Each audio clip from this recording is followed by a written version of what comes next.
Hola, muy buenos días. Soy Rafael Fernández de Castro y les doy la más cordial bienvenida a nombre del Centro de Estudios México-Estados Unidos de la Universidad de California, San Diego, el cual dirijo, a este webinar en el que vamos a analizar qué significa este asesinato a dos jesuitas en la Sierra Tarahumara de México. Y tenemos, pues la verdad, panelistas muy interesantes,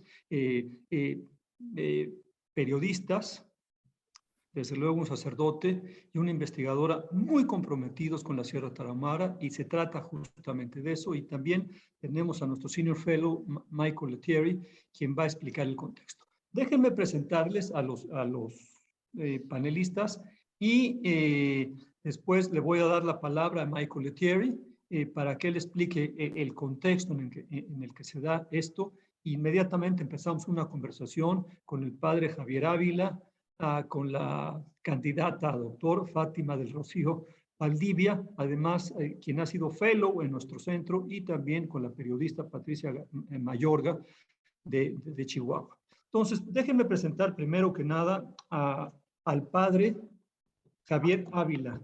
Acabo de conversar con Javier Ávila y Javier Ávila tiene justamente 47 años en la Sierra Tarahumara, tiene 60 años de haberse ordenado como jesuita.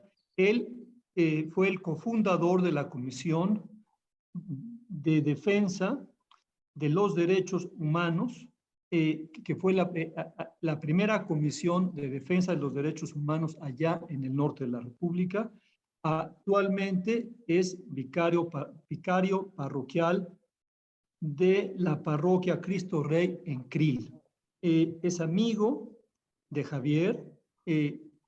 47 años estuvo con él desde que llegó a la Sierra Tarahumara, y me platica también que con Joaquín, el otro jesuita asesinado, justamente pasó una época muy importante de su vida, que fue la tercera aprobación de los jesuitas, que es cuando se acaban de ordenar. Así que muy bienvenido, padre Javier Ávila. Gracias por aceptar nuestra invitación. Quiero comentarle a todos ustedes, there's an interpretation button.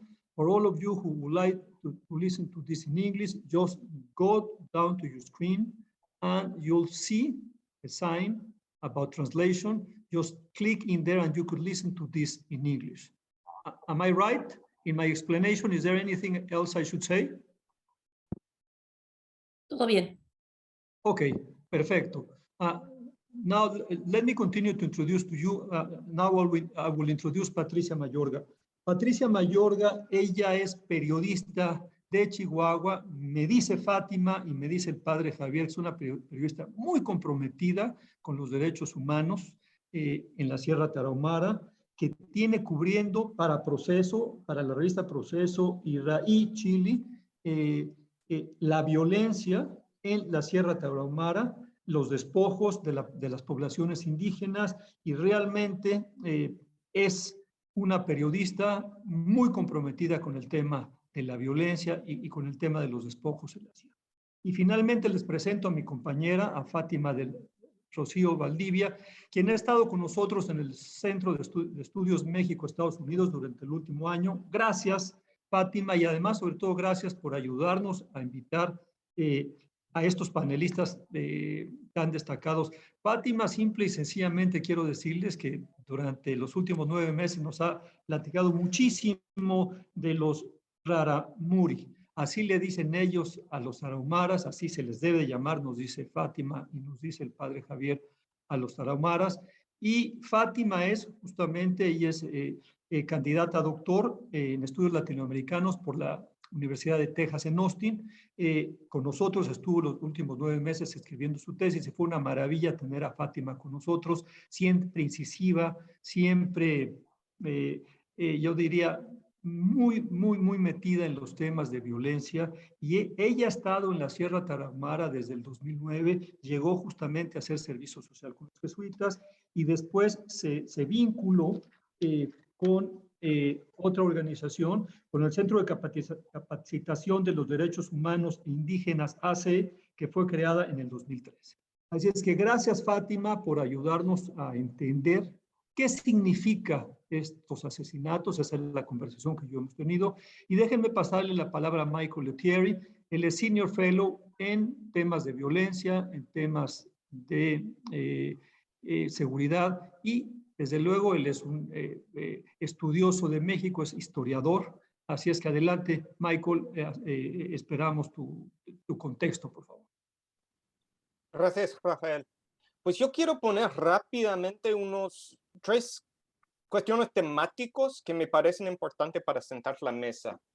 Pues el primero, con esos asesinatos se habla mucho del narco, o sea, el tema del narcotráfico y el rol de los narcotraficantes. Se habla del chueco, o sea, el perpetrador. Y con esos asesinatos tenemos que pensar cómo entendemos las dinámicas de los grupos de crimen organizado, porque realmente ese asesinato pues tiene poco que ver, me parece, con el narcotráfico. Entonces, hablando de que no toda violencia es vinculado precisamente con el narcotráfico, en la región sí hay digamos, economía criminal diversificada, pero eso no es único. O sea, en la región, en la sierra, que la economía criminal sea diversificada no es única a esa región. Es algo que existe en otras partes del país. Y por eso tenemos que pensar con esos asesinatos que hay dinámicas que existen en otros lugares que no tienen nada que ver con precisamente el tema del narcotráfico. El segundo tema es el tema de la iglesia. Pues históricamente, yo soy historiador, pues tenemos que pensar por qué la iglesia realmente importa. Y en cierta forma, sí tenemos que pensar que la iglesia tiene presencia en partes del país donde hay una presencia del Estado, digamos, que es muy débil. O sea, el Estado en esos lugares es mediada por los poderes fácticos del lugar. La iglesia también, pues, tiene un papel negociante con esos poderes, pero existe como una institución ahí que realmente donde hay muy pocas. Entonces, esa presencia ha puesto la iglesia justo en pues medio de toda esa violencia. Y por eso, pues hablando de esos asesinatos, tenemos que pensar que no fueron los primeros. Ya estamos hablando de más de 30 asesinatos en los últimos 2 sexenios, o sea, de Peña Nieto y Andrés Manuel López Obrador. Ha pasado muchos, Michoacán, Guerrero, pero también en casi todos los estados. Entonces, pues, sí ese es algo que está pasando y tenemos que pensar por qué está pasando. El tercer punto es que, pues, ¿qué indica eso en términos de cambios? O sea, con esos asesinatos estamos viendo un cambio importante en los patrones del crimen, de violencia. Y yo diría que realmente ese no es el momento que lo estamos viendo. Lo estamos viendo desde que fueron asesinados muchos periodistas, muchos activistas, que es violencia que tiene vínculo con crimen organizado, que tiene vínculo con narcotráfico, pero tiene vínculo con cuestiones políticas, con poder, que va más allá de simplemente el negocio del narcotráfico. Entonces, esos cambios ya llevan varios años, muchos años. Entonces, sí, a lo mejor hay un cambio que marca ese momento, pero hay que ponerlo en una línea de tiempo que es mucho más largo. Y eso, pues, ahí lo dejo. Excelente, Michael. Te agradezco mucho, excelente contexto y empiezo con el padre Javier Ávila. Padre, si quieres hacer algún comentario del contexto que dio Michael, adelante. Pero te pregunto, esa es la pregunta que había, ¿qué significa el asesinato de tus 2 compañeros jesuitas? ¿Hay un antes y hay un después? Porque sí me parece, digamos, que es un hecho, aunque ya nos dijo Michael que en los últimos 10 años ha habido 30 asesinatos. No cabe duda que estos 2 estremecieron México, estremecieron al mundo, estremecieron a los que estamos cerca de las comunidades religiosas, porque sabemos justamente el valor que tienen ustedes para estar, como bien dijo Michael, en esos lugares de Andapo y Costado. Yo estudio mucho la migración, tengo entrañables amigos escalabrinianos y la verdad de las cosas, Por eso queremos platicar contigo, Padre Javier. ¿Cómo ves las cosas? Adelante, Padre, y gracias por aceptar nuestra invitación. Muchísimas gracias por la invitación. Yo creo que yo soy el agradecido porque podemos exponer al mundo qué es lo que nos está pasando como humanidad. Lamentablemente, y lo he dicho en repetidas ocasiones, los reflectores se prendieron ante estos dos homicidios reprobables, ciertamente, muy reprobables. Se prendieron estos dos reflectores por dos razones. Una, porque son sacerdotes, y otra, porque pertenecen a una institución mundialmente conocida, la Compañía de Jesús. Pero siempre insisto también que este es el signo de algo que está muy mal en nuestra sociedad. Y yo he pedido que estos reflectores que se prenden frente a estos dos asesinatos se extiendan mucho más, que no se quede nada más focalizando a estos dos sacerdotes. Lamentable, trágico, porque incluso se dieron cuenta con qué rapidez encontraron los cuerpos de los sacerdotes, ¿eh? Fue increíble, en 72 horas ya estaban los cuerpos. Había otros dos desaparecidos que no se han localizado todavía. No sacerdotes, sino gente del pueblo, jóvenes de ahí de la comunidad de Cerocahui. Y estos reflectores se tienen que abrir mucho más a los miles de muertos y miles de gente desaparecida. No podemos nosotros olvidarlos, porque los que se mataron antier o ayer siguen provocando el mismo dolor que los que se matan hoy.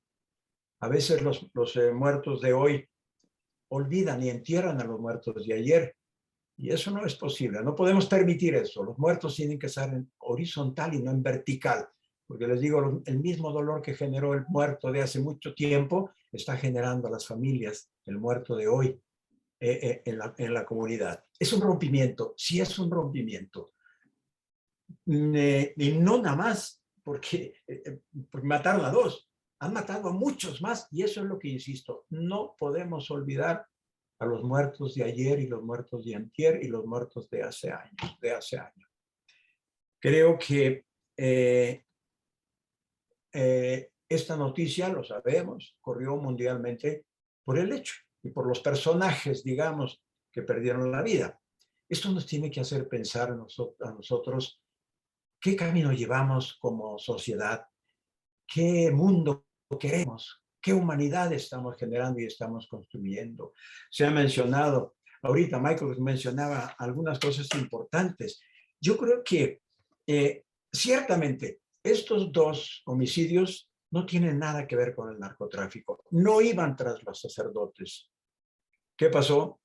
A ver qué dice el sujeto que los mató cuando algún día, ojalá, sea detenido, se le haga un juicio conforme a derecho. Sin embargo, el narcotráfico efectivamente ha generado en toda la zona, en todo el país, un ambiente de mucha inseguridad. En los 47 años que tengo yo en Tarahumara, hasta hace unos 20 años, tal vez, poquito menos, fue donde vino un rompimiento y esto del narcotráfico se descaró, se destapó. Cuando llegué ya existía ese famoso Triángulo Dorado, no se le llamaba, no se hablaba tanto de él. Ya sabíamos que por dónde circulaban los narcotraficantes, cómo se llamaban, quiénes eran, en dónde vivían. Y ahí seguía todo tranquilo. De pronto, esto se destapó y empezó con un descaro el tráfico de drogas, el tránsito de gente armada, el control de zonas, el control de regiones. Y yo creo que el origen de todo esto es una criminal y lamentable impunidad, la que se está viviendo en este momento en el país. Hay una impunidad impresionante, impresionante. Nosotros, como iglesia, pues no es la primera vez que hablamos, por más que se nos ha dicho que por qué habíamos callado nosotros. Esas afirmaciones se me hacen muestra de una ignorancia supina, supina. La iglesia no tiene opción de sexenio, la iglesia tiene opción de vida, y nosotros en Tarahumara tenemos opción de vida. Y hemos denunciado, y puedo dar nombres, fechas, casos, lo que hemos seguido, lo que hemos tenido que callar. A los 2 años de haber llegado yo a Tarahumara hice mi primera denuncia de un indígena y uno no indígena a quienes los mató el ejército por la espalda, porque ambos asustados no se detuvieron en un retén y en lugar de hacer el alto disparando al aire, como dice la ley, dispararon a la espalda y los mataron. Yo lo denuncié, yo lo grité, fui y vine a Chihuahua hasta que el secretario de gobierno me dijo, padre, por su vida, cuídese, esto no se va a resolver. Esto no se va a resolver y nunca vamos a hacer cambiar las cosas en el ejército. Olvídelo y déjelo por la paz. Ese fue el primer grito que tuve yo. En fin, ha sido mucho tiempo, le digo, la iglesia tiene mucha presencia y tiene opciones de vida. ¿Por qué pasa esto? Pues ese ambiente que se ha generado tanto dolor, de tanta violencia, de tantos asesinatos, y lo sabemos muy bien también. Hace tiempo que hay violencia, hace tiempo que hay asesinatos, y como se mencionaba, pues hay asesinatos a periodistas, a defensores de derechos humanos, a ambientalistas, a defensores del bosque, indígenas, etcétera, etcétera. Todo esto nos viene a poner ya no es luz amarilla, nos viene a prender una luz roja, es decir, ¿qué vamos a hacer como comunidad? ¿Qué vamos a hacer como humanidad? Ese es lo importante y la pregunta que nos debemos responder nosotros. Muchas gracias, padre Javier Ávila. Te agradezco mucho tu explicación. Hacías énfasis en que esto se destapó, en que esto... quisiera pasar contigo, Patricia Mayorga. ¿Qué se destapó? ¿Por qué se destapó? ¿Es más abierto toda esta violencia, todo este narcotráfico? Y también preguntarte, Patricia Mayorga, ¿cuál es el significado de estos dos asesinatos? ¿Qué indica para la Sierra Tarahumara? ¿Qué indica para México, para la violencia en México? Y muchas gracias por aceptar nuestra invitación, Patricia. Sabemos que está siempre muy ocupada, así que te agradecemos enormemente participar con nosotros. Let me tell all of you that if you want to pose any question to our panelists, just use the Q&A button. Lo digo en español también. Si alguien quiere hacer una pregunta a nuestros panelistas, por favor, use el botón que dice preguntas y respuestas. Queremos hacer de este evento, como siempre, todos los eventos del Centro de Estudios México, Estados Unidos, de la Universidad de California, San Diego, lo más interactivo posible. Es que, por favor, háganos sus preguntas. Adelante, Patricia Mayorga, y bienvenida.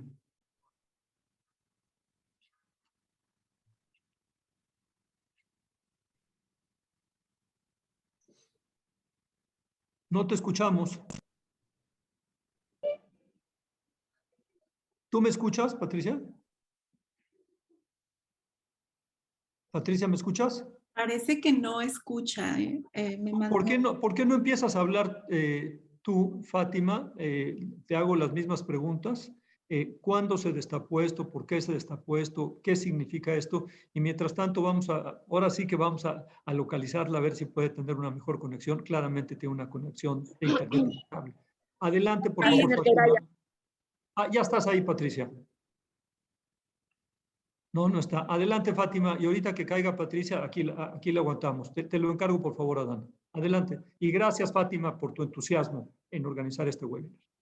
No, gracias a ti y al centro por pues interesarse por lo que está sucediendo en Tarahumara, que pues si bien como dices, el asesinato no solo de nuestros compañeros Joaquín y Javier, sino también del señor Pedro Palma, como bien lo mencionan aquí en el chat, que un miembro, como dicen en el chat, ejemplar de la comunidad y que tampoco tenía nada que ver, ¿no? Que también fue alguien que ahora sí que, como decimos, estaba en el lugar equivocado, en el momento equivocado, pero que también es un ejemplo de cómo se viven estas situaciones en Tarahumara y que pues yo tengo al respecto, yo consideraría 3 puntos importantes. En principio, yo he insistido mucho que la violencia en Tarahumara es mucho más antigua y mucho más compleja y extensa que la violencia armada ejercida por los grupos armados afiliados a lo que se le llama el narcotráfico.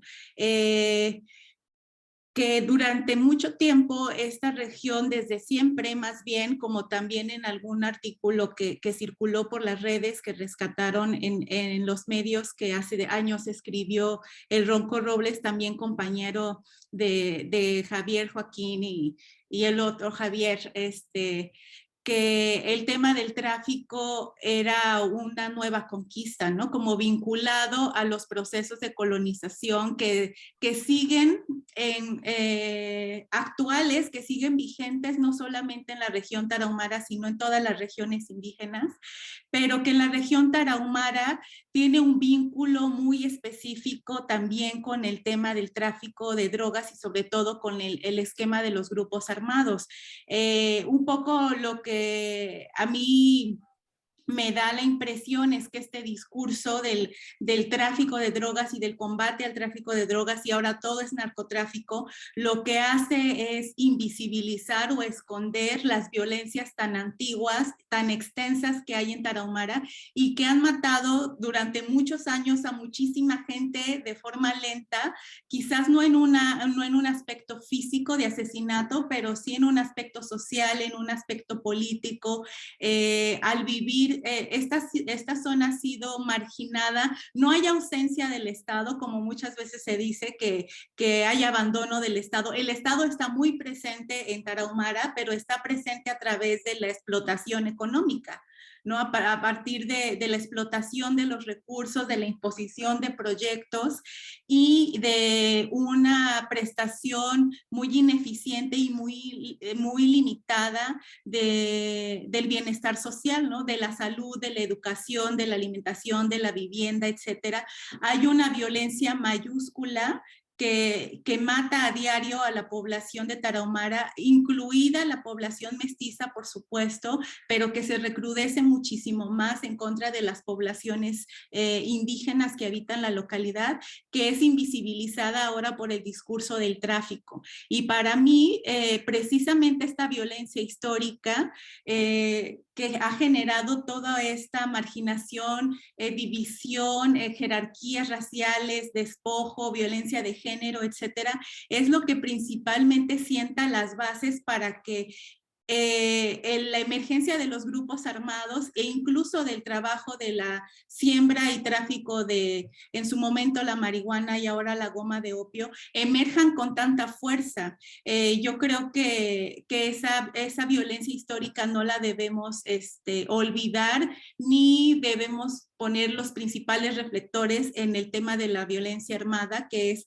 la nueva versión, y que el vínculo que existe, por ejemplo, digo, en las comunidades pequeñas de Tarahumara, incluso los actores que representan al gobierno estatal han actuado siempre fuera de la ley, ¿no? O sea, el tema de la legalidad o de la ilegalidad no es algo nuevo. Muchas veces estas figuras que representan al Estado también hacen lo que pueden con lo que tienen, y esto muchas veces implica excederse en sus funciones, no actuar conforme a lo que llaman derecho, y también han ejercido, son cacicazgos, ¿no? Lo que hay en Tarahumara son cacicazgos a manos de familias específicas que durante mucho tiempo han sumido a la región en despojo, sobre todo a las poblaciones indígenas, y que han estado amparados en los cargos de elección pública, ¿no? Que han sido los presidentes municipales, los presidentes seccionales, los comisariados ejidales, etcétera. Y los líderes actuales de los grupos armados son parte de estas familias. No se trata de una cosa diferente, ¿no? Son parte de esta oligarquía mestiza que se impone, no de todos los mestizos, por supuesto, porque como dije al principio, también la población mestiza padece la marginación social en la región, pero son unas pocas familias las que siempre han tenido el control político, territorial, económico de las zonas, y los líderes de los grupos armados son parte de este círculo, ¿no? De estas oligarquías que se imponen y controlan la zona, y solamente como obviamente la dinámica ha cambiado, se ha recrudecido el mercado, pues la violencia se ha exponenciado y vienen a sumar una capa mucho más cruda de la violencia, pero es una cadena, es una continuación, no es algo nuevo, no es algo que que llegó con el tráfico, sino se recrudeció, por supuesto, pero tiene un origen mucho más antiguo y mucho más extenso. En cuanto al tema de por qué esto, lo que sucedió el 20 de junio es como tan importante, nos llama tanto, yo sí diría que no es como dice Javier, no es que el padre Gallo y el padre Joaquín sean más importantes que todos los asesinatos que han ocurrido, incluido el del señor Pedro Palma que ocurrió el mismo día. No es para nada esa idea, por supuesto que no es así, pero para mí al menos y para mi equipo de trabajo que lo hemos conversado, sí implica un tema una preocupación en cuestiones como más paradigmáticas, en el sentido de que si bien como dice Michael, el tema del asesinato de miembros de la iglesia, sacerdotes en particular, no es algo nuevo, es algo que ya ha sucedido en otras partes del país. En Tarahumara sí es nuevo, ¿no? Y para nosotros viene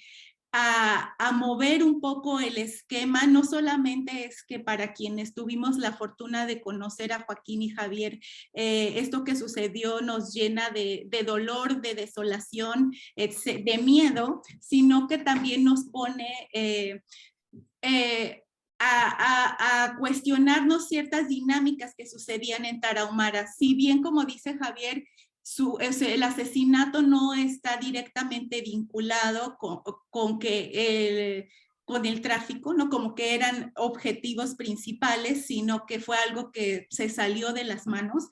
Lo cierto es que la estructura de la Iglesia Católica, si bien, como lo he mencionado en algunos momentos, pues es una estructura también patriarcal y también pues no indígena en la región, y también como en este sentido se suma a las dinámicas de alguna manera de continuación de poderes coloniales en la zona, ha sido hasta la fecha la única estructura de este sistema que ha sido abiertamente aliada a los pueblos indígenas, a la defensa de los territorios y al acompañamiento de víctimas de la violencia armada, ¿no? Incluso de la denuncia activa de lo que ha sucedido. Y no quiere decir que antes no hubo atentados contra gente de la iglesia. Conocemos, incluso pues Javier mismo lo ha padecido, de amenazas contra sacerdotes y principalmente contra muchas de las religiosas, porque hay muchas religiosas en Tarahumara que hacen un acompañamiento muy cercano de atención a víctimas de la violencia armada, que se han atrevido incluso a alzar la voz, a denunciar directamente y han recibido amenazas, pero hasta la fecha no se había cruzado la línea. Entonces, para nosotros, para quienes trabajamos en la zona como defensores o en el tema de querer construir una sociedad más equitativa, más justa, la iglesia en Tarahumara sí ha sido hasta la fecha una sombrilla, un sitio seguro, entre comillas, ¿no? Si es que puede existir un sitio seguro. Yo lo digo en mi propia experiencia porque yo llegué a la región como voluntaria también de la Compañía de Jesús, y hasta la fecha mi trabajo como en el tema de derechos indígenas lo he sentido muy arropado por la estructura de la iglesia. Entonces, para mí sí no... Gracias, Fátima. Ajá. Es que le quiero pasar también la palabra a Patricia, si puedes concluir tu punto. Sí, yo diría eso, que sí nos pone ante un panorama de cambio de qué estamos enfrentando ahora, si hay un cambio de paradigma en la lógica de la violencia o es algo que simplemente se salió de las manos y no va para otro lugar. Y por eso es para mí la importancia de lo que sucedió. Gracias, Fátima. Patricia Mayorga, ya estás de regreso. Muchas gracias. Te hago la misma pregunta a ti. ¿Por qué se ha salido de control esto o no se ha salido de control? Nos decía el padre Javier Ávila que en los últimos años lo que estamos viendo es, pues ya digamos, esto es abierto, ya no hay cortinillas que escondan el narcotráfico. ¿Tú cómo ves las cosas y sobre todo como periodista en este año de tantos periodistas? ¿Tú cómo te sientes en la zona? Eso creo que sería muy importante preguntarte. y por favor, de veras, gracias y bienvenida y gracias por tu cobertura de la sierra. Gracias a ustedes y una disculpa por la falla técnica, pero bueno, ya estoy acá. Claro. Bueno, sí, eso es muy complejo responder estas preguntas porque sí hay ahorita muchas emociones y mucho que decir, ¿no? Pero bueno, de entrada coincido con el padre Pato, que también lo saludo y le abrazo, en que esta situación cambió radicalmente desde hace, yo tengo registro más o menos 12, 15 años, bueno, desde el 2008 que ocurrió la masacre de Krill y bueno, los años posteriores, ¿no? Ubico mucho en el gobierno de César Duarte, que por cierto hoy está preso, y con una serie de delitos que antes eran como que comenzaron con rumores en este gobierno, pero que lo que me tocó ver de cerca, con todo este panorama que ya han dicho Fátima, el padre Pato, de que sí hay una historia en la Tarahumara relacionada con los enervantes, con la siembra, ¿no? Pero no tiene nada que ver con lo que sucedió estos años. Me tocó ver cómo fueron los grupos delictivos presionando para que algunas alcaldías tuvieran de la Tarahumara, fueran teniendo como jefes de seguridad pública, de obras públicas, a personas del crimen organizado, ¿no? De sus mismos cargos. También me tocó, no sé, como 2014, me acuerdo también siempre porque las comunidades indígenas lo iban registrando, nos iban diciendo y lo fuimos documentando también como periodistas, cómo estaban obligando a que sus mismos sicarios, pistoleros, fueran parte de nóminas, ¿no? De algunos ayuntamientos en la Tarahumara. Entonces fue escalando de poquito, pero todo esto hasta ahora, ¿no? De tener personajes como Noriel Portillo, el Chueco, que esto se puede repetir o se repite. Les podríamos decir, yo creo que hay nombres en varias regiones de la sierra, que no es el caso, pero son personas que nacen ahí, ¿no? O sea, que crecen ahí, que son de la comunidad. Pero todo esto no sería posible sin la permisividad de las autoridades en turno, ¿no? De todo un sistema que ya para mí está podrido, ¿no? El sistema político y el partido que llegue, ya no da para más, ¿no? O sea, se habla mucho ahorita desde el Chueco, que esta historia se puede repetir en varias partes de la Tarahumara, de cómo creció ahí, cómo era un niño, no sé, que le mataban al papá a los 11 años, que guardó como mucho rencor, no hubo como un tejido social o oportunidades ahí en la misma Tarahumara para poder reconstruir su vida junto con la familia, la trae otro cártel, le alimenta más el odio, lo convierte en líder a los 18 años y desde ahí es cuando a mí me toca mucho ver esta situación de cómo se encargó de desplazar a muchas comunidades indígenas por lo que fuera, ¿no? Pero completas, así, muchas comunidades por miedo, mucha intimidación a gobernadores indígenas, asesinatos de gobernadores indígenas en Urique y parte de Guasapares, que es un municipio cercano que también controla una parte, etcétera, pero ya lo nombraban ellos desde entonces, ¿no? Y ahora, pues obviamente, si bien no tiene que ver con un ajuste de cuentas por el narcotráfico o demás, pues si llega en un momento en que la Tarahumara ya vive una diversificación de negocios, ya no le podemos llamar o no nos podemos sujetar solo a decir, ay, es el narcotráfico, ¿no? Porque son una serie de violencias y una serie de negocios.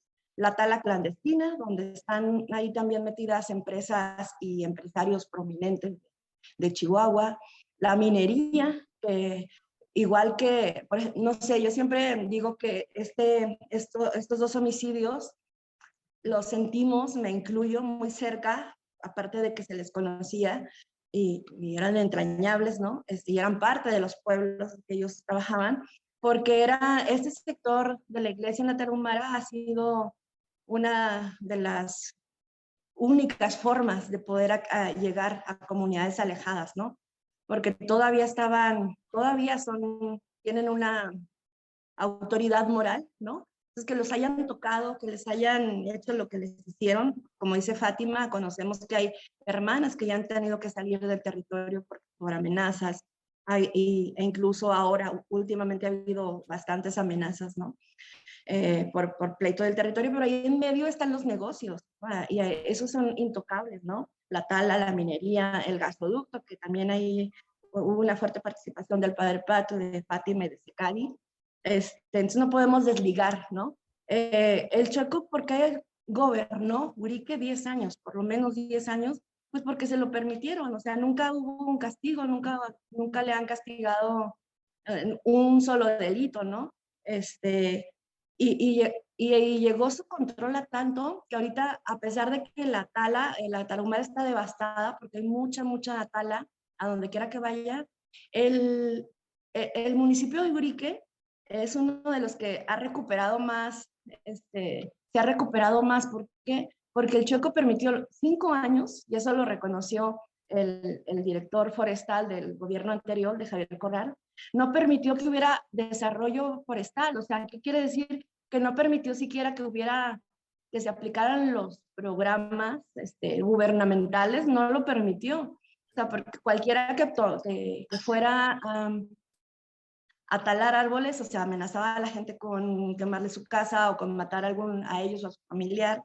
O sea, a ese grado llegó, y el Chueco no nació por generación espontánea, ¿no? O sea, es gente de la comunidad, creció, todo el mundo lo conocía, y acompañado por armas y por otros jóvenes o no tan jóvenes, igual que ellos, armados, pues impusieron su ley, ¿no? La ley del miedo.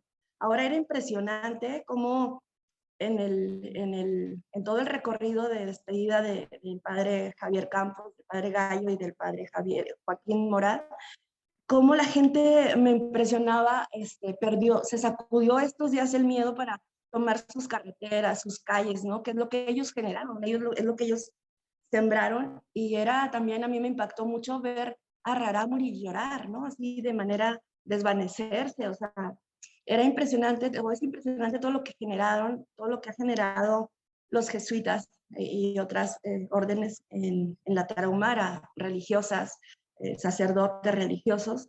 Es impresionante, ¿no? Pero también era impresionante cómo, no sé, por decir, me querían decir algo, alguien de la comunidad, y me lo escribían, pero no era una gran revelación, era como un desahogo, decir, es que ya tenemos años así, o sea, cosas tan generales me las tenían que meter en una, no sé, en alguna papel o en alguna bolsa o algo donde no pudieran sospechar que me estaban dando algo indebido, ¿no? Es tanto el miedo que lo traen ya impregnado, que si bien, por ejemplo, la cobertura de medios nacionales, internacionales, les da como cierto respiro, también había un miedo de contención, de aparecer ante cámaras, porque traen introyectado el miedo, se acostumbraron a vivir con el miedo encima, ¿no? Es que tuvieran este remanso, ¿no? Dentro de la iglesia, de personas que les han acompañado, que hablan su idioma, que les hablan de la esperanza, de la vida, de Dios o de Onoruame, como le dicen allá, y que hayan logrado este sincretismo, ¿no? Estas celebraciones que ahora en la misa de ellos dirigieron. O sea, ellos, me refiero a los pueblos indígenas, la gobernadora de Baguchivo, el gobernador de Cerocahui, dirigieron estas ceremonias, la misa, el sepulcro, todo eso, acompañados y arropados, claro, por el clero, dentro de este sincretismo en el que viven, ¿no? Y que tienen ya tan arraigado. Y bueno, o sea, la organización del sepulcro, de las fosas que cavaron la misma comunidad, de cómo cualquier incidente había gente, o sea, gente de la comunidad, era una organización impecable, de cualquier cosa que se les salía de las manos, luego la resolvían. Todo eso es producto también de este trabajo conjunto de las comunidades, sobre todo indígenas de allá de la Tarahumara, y obviamente en este caso de los jesuitas que les han acompañado.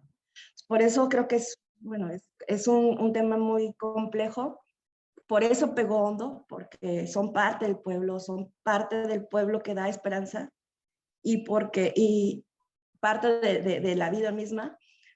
Y también creo que más que hablar ahora de un monstruo sin cabezas o de monstruos sin cabezas como el narcotráfico, el crimen organizado, es como generalidades, hay que hablar de las empresas que están ahí, ¿no? De las autoridades que están en turno, porque no son monstruos sin cabezas, hay cabezas muy claritas a quien exigirle y a quien presionar, ¿no? Para que haya realmente resultados y sobre todo oportunidades. Porque vienen muchos niños, muchas niñas más detrás del Chueco y de otros, que sin estas oportunidades claras, pues corren el mismo riesgo, ¿no? Y bueno, hasta ahí les dejaría. Muchas gracias, Patricia, por este hermoso testimonio de cómo se sintió este asesinato, estos asesinatos. Muchísimas gracias. Es claro que lo ha sentido y la verdad es que gracias por compartir con nosotros esto. Michael, ayúdame. Quiero regresar con el padre Javier Águila. Padre, hay mucha impunidad. Tú llegaste hace 47 años. ¿Qué nos puedes decir? ¿Qué ha mejorado en estos 47 años? Ahorita que escucho sus testimonios, pues también voy a Chiapas, donde realmente es un grupo de familias muchas veces el que tiene pues, acaparado todo y ¿qué ha mejorado, padre? ¿Qué ha empeorado? Sobre todo, ¿qué hacer ante esta impunidad? Porque esta es una historia de impunidad. Este Chueco hacía lo que se le daba la gana verdaderamente. Entonces, ¿qué podemos hacer, padre? Y nuevamente, gracias por estar con nosotros. Gracias por su labor ahí de verdaderos misioneros. Y Fátima, hagamos una conversación, nos queda poquito tiempo, pero Michael, ¿qué les quieres preguntar? Échanos 2 preguntas y hacemos una ronda con los 3. Dinos, Michael. Pues una pregunta sería lo que mencionaste, Pati, de programas para jóvenes. O sea, ¿qué tipo de programas necesitamos para, pues, realmente cambiar las cosas?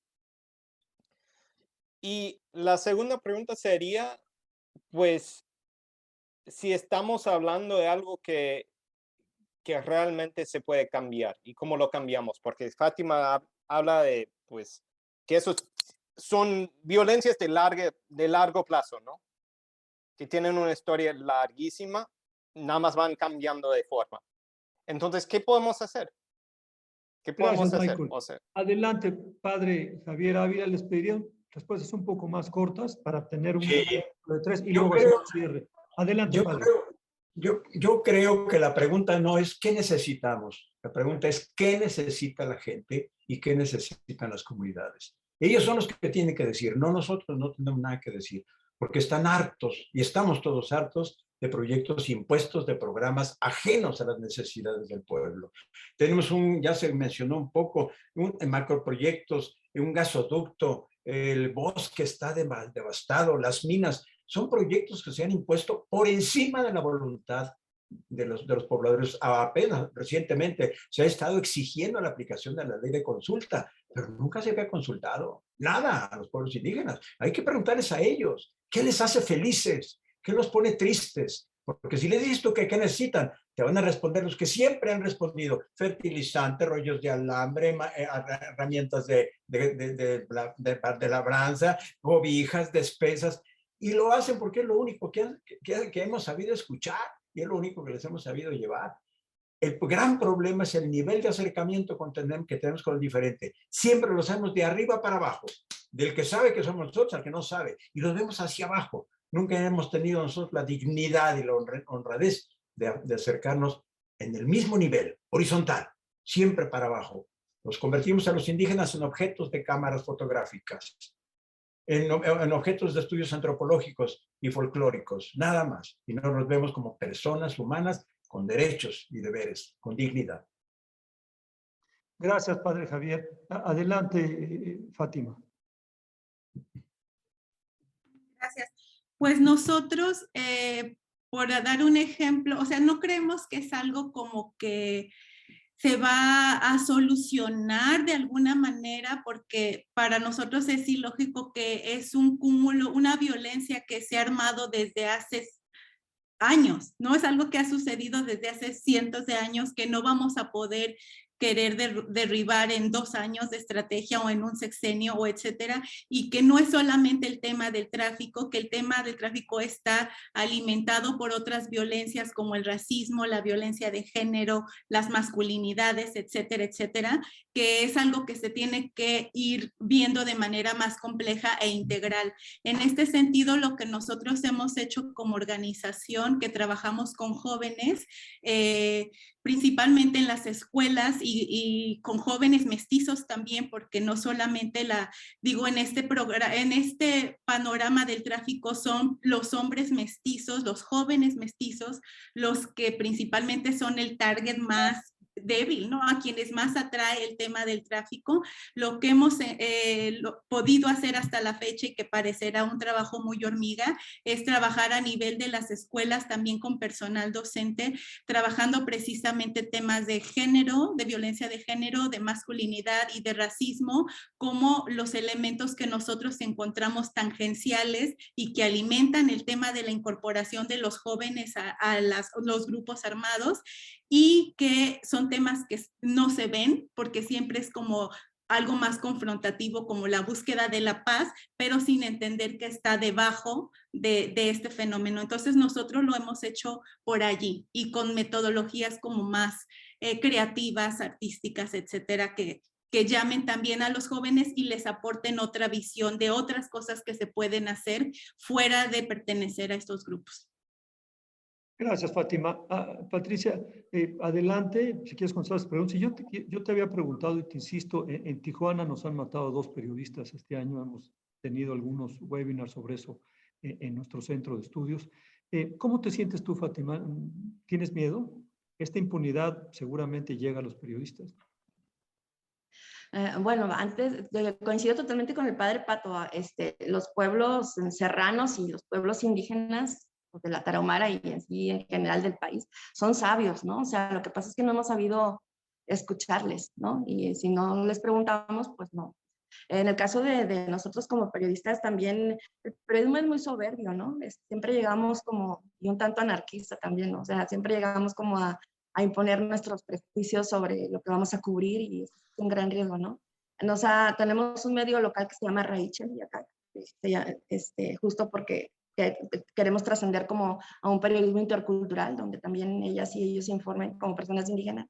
Y iniciamos como, estamos en ese proceso de estarles preguntando a las comunidades, eso, ¿qué quieren, no? De un medio, porque ponerlo a disposición, y nos hemos llevado gratas sorpresas, ¿no? O sea, quieren desde como, pues ya no nos criminalicen, ya no, o sea, hablen de por qué vestimos de colores, hablen de los deportistas más, de cómo surgen, ¿no? O sea, como una tipo de reivindicación, pero claro, y estamos como aprendiendo también a contar la violencia de forma distinta, ¿no? No como nada más como echar toda la información, sino como de la mano de creativos, de artistas, etcétera. Pero bueno, eso sería como otro tema, pero es como reconstruir o como repensar el periodismo. Y eso también viene ligada a tu pregunta, Rafael, es cómo me siento, cómo nos sentimos como periodistas, justo ese tipo de narrativas donde podamos construir un periodismo como más de la mano de otros sectores y escuchándoles, o sea, siendo parte de ellos, como hicieron también los padres jesuitas, ¿no? O sea, cierto, pues finalmente yo soy de Chihuahua, nací en Cuauhtémoc, que está casi entrando a la Tarahumara, mi vida transcurrió mucho en la Tarahumara, o sea, no puedo disasociarme así porque soy periodista ya, ¿no? O sea, es como quitarnos estas telarañas e ir tejiendo juntas y juntos. Claro, hay miedo. Muchos años yo negué el miedo porque decía, pues sí, donde realmente están enfrentando situaciones adversas es en la Tarahumara, yo voy y luego salgo. Entonces yo no me podía permitir ni sentir, ni tener miedo, ni nada. Y bueno, esto... para mí hay un antes y un después del homicidio de Miroslava Breach, ¿no? Que ella también cubrió muchos años la Tarahumara, y que su homicidio me obligó a irme del país 3 años. Entonces, justo ahí, en esa distancia que tomé, me obligó la vida a reconocer el miedo, y que no es malo, ¿no? No es malo el miedo mientras no te paralice o te ate. No es como usarlo como estrategia, ¿no? Ahorita, por supuesto, también sigue habiendo miedo, sigue habiendo riesgos, pero creo que también es algo que me ha ayudado mucho es como quitarme cargas, o sea, justo por mis prejuicios, ¿no? Que traía como cargando a la Tarahumara, a las comunidades indígenas, porque me acostumbré a pensar por ellos, a sentir por ellos, a sufrir por ellos o ellas, y justo por lo que decía el padre Pato, porque los dejamos de ver como sujetas políticos de derechos humanos, pensantes, o sea, Y digo, y no es que nunca, no es que no los haya visto así, pero me negaba como a escucharles, ¿no? Y ahora que regresé como con otra visión, son poderosísimos, o sea, eso siempre lo he sabido, pero escucharles y como decir, a ver, o sea, yo me hago para atrás y enséñenme a hacer periodismo de la mano de ustedes, ¿no? O sea, respeto siempre ha habido, admiración, pero ahora es como, no sé si me estoy explicando, como decir, necesito reaprender mi periodismo, ¿no? O sea, quitarme etiquetas que luego el periodismo nacional, internacional viene a imponernos porque tenemos que responder ya. ¿Cómo uso el periodismo como una estrategia para ayudarnos juntos, ¿no? En este caso, pensaba cómo cubro, dar contexto, no nada más como la nota fría, no solamente ir como a ponerles una grabadora a una comunidad que tiene 10 años con el miedo introyectado, con un duelo, y que todavía yo llegue a ponerle como un micrófono y decirle, ¿y cómo se siente, no? ¿Y qué piensa del padre, no? O sea, lo que me propuse ahora, y varios de nosotros, es como sentirlo, ¿no? Sentir esta misa, o sea, que todavía no hemos logrado escribir todo lo que hemos visto, pero es eso, cómo nos introyectamos con ellos y con ellas, y a partir de ahí ayudar a entender lo que está sucediendo, ¿no? Y yo insisto mucho, o sea, estas visiones simplistas del narcotráfico, el crimen organizado, no están ayudando, que ya los echa la autoridad como a un costal donde dice, es crimen organizado, no son vidas que no importan, ¿no? Ya se solucionó. No, hay responsables, y muy claros, cada gobernante que llega es responsable, que tiene que responder, ¿no? O sea, no sé si con esto, miedo hay un montón, pero sí creo que el periodismo tiene que ser estratégico, si no no aporta a nuestra vida y nos van a seguir matando. Gracias, Patricia. Les pregunto a los tres, inclusive a ti, Michael. Déjenme leer brevemente algunas preguntas de nuestros que nos están escuchando. Ana López Mestre, mi amiga, nos pregunta, ¿ha habido alguna detención o proceso en contra de autores materiales o intelectuales en este caso, o es otro ejemplo de impunidad? También Rubén Patiño, que ha estado muy presente en este webinar, nos pregunta, ¿ha encontrado que la comunidad tiene miedo de usar el teléfono? Es pregunta. Y también nuestra amiga de Tijuana Innovadora, Claudia Basurto, hace una pregunta que creo que todos lo estamos pensando. ¿Cómo podemos ayudar quienes vivimos fuera del territorio y que no conocemos esta incidencia? Gracias, Claudia. Padre Javier, te pediría eso y tu reflexión después de 47 años estar en la sierra, digamos, ¿qué podemos hacer? ¿Qué se ha mejorado? No sé, ¿en qué hemos fallado? Yo creo, lo dije yo, creo que en muchos aspectos seguimos llegando como conquistadores, y eso creo que es muy nefasto. La conquista sucedió hace mucho tiempo. Seguimos llegando como redentores. La redención se dio hace muchos siglos. Seguimos llegando como maestros. Cuando uno viene acá, cree uno que va a enseñar y a dar. Y cuando llega uno con el corazón abierto, acaba uno aprendiendo y recibiendo. Nos ha faltado mucho acercarnos a los pueblos indígenas, como yo lo digo en repetidas ocasiones. El que venga para acá tiene que llegar con los ojos muy abiertos, los oídos muy abiertos, el corazón muy abierto y la boca cerradita. Si la abrimos, sea para preguntar y no para decir lo que hay que hacer. Ese ha sido nuestro gran peligro y nuestro gran pecado. Yo tengo la solución. Yo no he encontrado un candidato a presidente de la República, desde presidente, gobernador, senador, secretario, cualquier candidato que no llegue en campaña y diga, yo traigo la solución al problema indígena.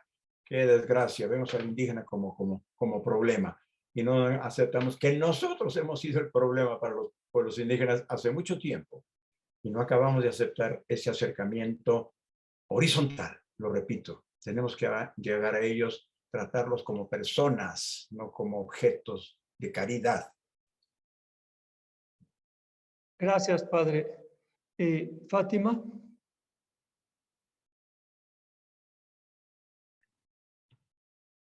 Yo también, bueno, apostaría por trabajar con la población mestiza de la zona, ¿no? Porque creo que que ciertamente el problema de la violencia a nivel estructural, no solo armada, ha afectado con mucho recrudecimiento a la población rarámuri, y yo diría que todos quienes estamos ahí y que no somos rarámuri somos parte del mismo proceso de colonización que no se quedó hace 500 años, ¿no? Que sigue ahora, porque cambiamos las dinámicas, ¿no? Y porque nadie nos llama a estar allí y ahí estamos, y tenemos una influencia muy fuerte sobre las dinámicas que suceden en la zona.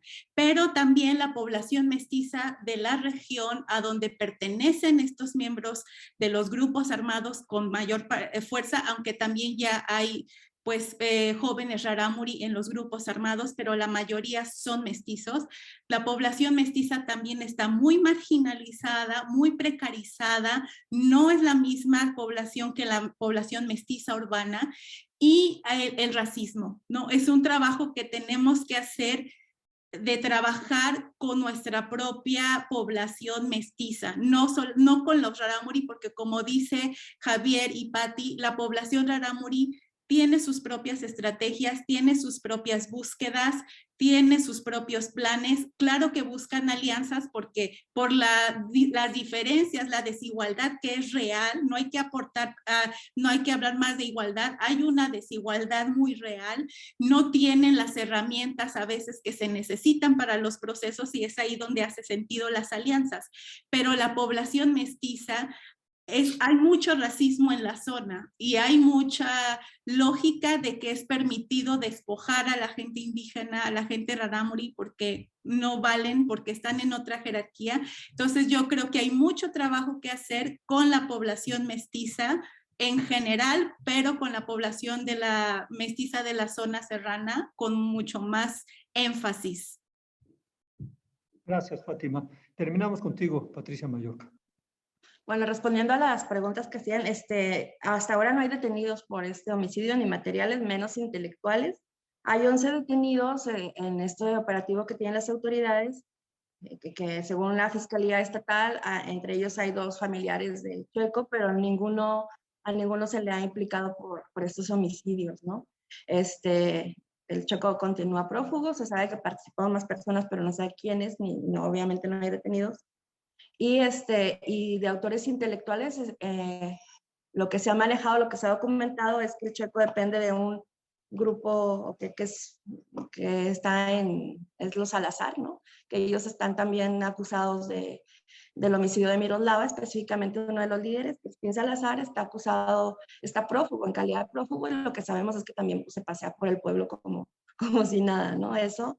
Sobre los teléfonos, el miedo a usarlos, creo que sí, bueno, hablo como periodista, obviamente si me acerco con ellos me refiero a población en general, mestizos indígenas se cuidan mucho, ¿no? De usarlo, hablo como periodista, obviamente, porque no, hay miedo de que hay regiones en que están seguras que están monitoreados, están espiados o que están intervenidas estas líneas de comunicación, ¿no? Y bueno, cuando han decomisado, cuando han encontrado campamentos, que nunca detienen a nadie, pero encuentran campamentos de crimen organizado, o de algún cártel allá en lo profundo de la sierra, encuentran muchos aparatos también de comunicación, o sea, y más el armamento. Entonces sí tendría como una lógica, ¿no? Pues a grandes rasgos. Gracias, Patricia. Gracias, Padre Javier Ávila. Gracias, Fátima Valdivia. Y gracias, Michael Lettieri. Los últimos 2, Fátima y Michael, fellows, investigadores del Centro de Estudios México, Estados Unidos, de la Universidad de California, San Diego. Muchas gracias, Fátima, porque este último año nos has pues insistido en que conozcamos a los rarámuri, y nos has insistido con todas tus ideas en que, como bien decía Malinowski, nos quitemos esta digamos, máscara de civilización que tenemos, y podamos ver estos grupos indígenas sin nuestra máscara, como bien dice el padre Javier, con el corazón abierto, con los ojos abiertos y con la boca cerrada. Gracias, Padre. Te agradezco enormemente tu participación, y a nombre de muchos que nos están escuchando, gracias por tu misión en la Tarahumara. Gracias, Patricia. Mucha suerte, cuídate mucho. Y gracias, Fátima. Tú también cuídate mucho. Son dos mujeres muy valientes, muy comprometidas, que evidentemente yo admiro mucho y respeto mucho. Y gracias, Michael, por un contexto inteligente, preciso y muy breve. Nos vemos. Gracias de veras. Yo me comprometo contigo, Fátima, y contigo, Michael, a hacer un pequeño esbozo, unas conclusiones, unos takeaways que le llamamos en inglés de esto, porque hubo aquí pues algunas frases y algunos testimonios verdaderamente maravillosos. Muchas gracias y tenemos que hacer algo por acabar con esta impunidad que tanto nos afecta a todos, a todas las mexicanas y a todos los mexicanos. Gracias.